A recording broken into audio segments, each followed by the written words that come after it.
This video does not provide medical advice. It is intended for informational purposes only. It is not a substitute for professional medical advice, diagnosis, or treatment. Never ignore professional medical advice in seeking treatment because of something you have read or heard. If you think you may have a medical issue, immediately call your doctor or call 911.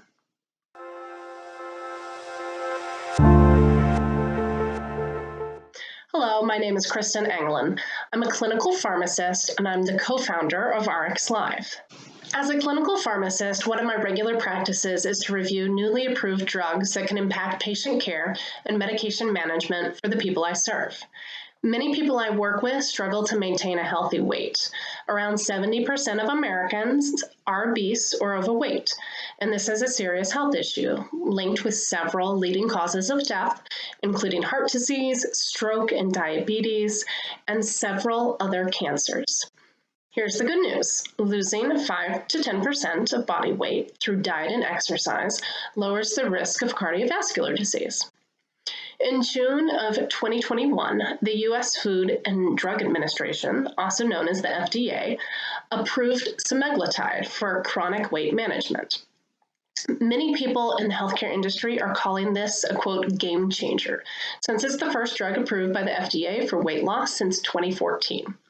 So let's talk about it. How did it gain FDA approval, and what can you expect if your doctor prescribes it for you? Well, let me start with the basics. Wegovy, the brand name for this dose and variety of semaglutide, was approved for once-weekly injection under the skin for chronic weight management in adults with obesity or overweight who had at least one weight-related health problem, such as high blood pressure, type 2 diabetes, or high cholesterol. It was intended to be used in combination with a reduced calorie diet and increased physical activity. That's important to remember. So how does Wegovy work? First, let's talk about how the body works. When we eat food, our bodies release a digestion hormone called incretins. These hormones control our appetite and tell us when we're full. Semaglutide mimics one of these hormones called a glucagon-like peptide 1, or GLP-1, and it makes you feel fuller sooner, which, of course, leads you to eat less, and that's how you end up losing weight. Pretty neat, right? Because it slows down how quickly your gut digests food, it can cause stomach discomfort, like nausea and bloating. This type of side effect is common, so the dose of the medication is important to start low and slow. It's slowly increased over about 5 months to the target dose. The FDA approval is based on results from the semaglutide treatment effect in people with obesity program, or STEP program for short.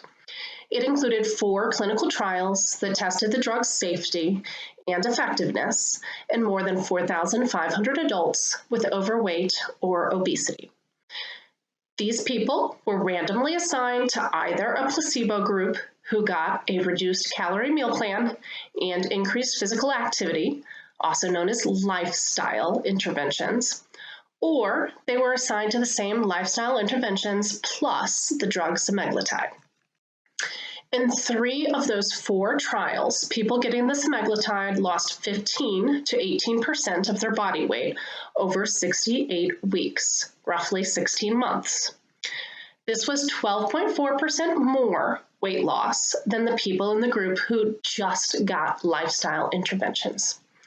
I would say that's not bad, but it's also not great.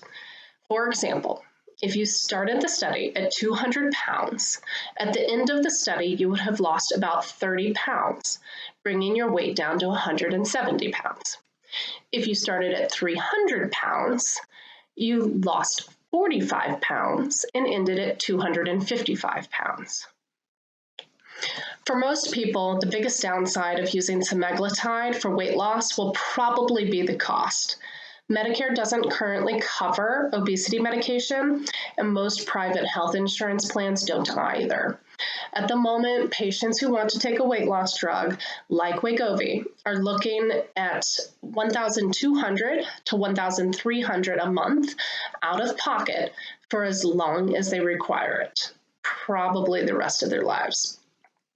Obesity experts are hoping to change that by supporting the Treat and Reduce Obesity Act. The hope is to force Medicare to cover overweight and obesity medication, which may improve coverage in the commercial insurance market as well. At RxLive, we're committed to applying evidence-based medicine to improve the health and wellness of the people we seek to serve. Thank you for tuning in. If you found this helpful, please like our video and subscribe to our RxLive channel. If you enjoyed today's episode, please like our channel and subscribe to our RxLive podcast. Thank you and stay well.